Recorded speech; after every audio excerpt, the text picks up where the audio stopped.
Hello everyone, welcome back. In today's video, I'm going to show you exactly how to find the programming code for your Schlage keypad lock in 2026.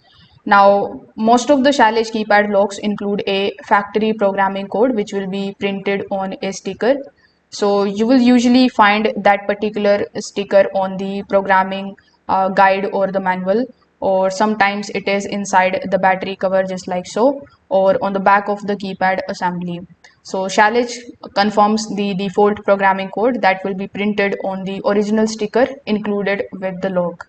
Now you need to remove the inside battery compartment from the lock, and here inside it you need to simply check carefully for the white label, which is going to look something like this. On top of it you will find the serial number and the printed code near the battery compartment. So as you can see, it is going to look something like this. Now many of the Schlage models place the programming code near the battery area. Now if you still can't find the code, you may need to remove the lock from the door.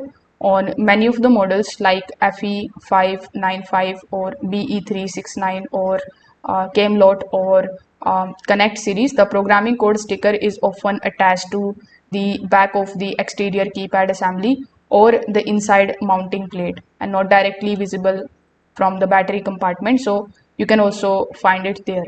So if this video helped you out, make sure that you like this video and subscribe to the channel. Thanks for watching.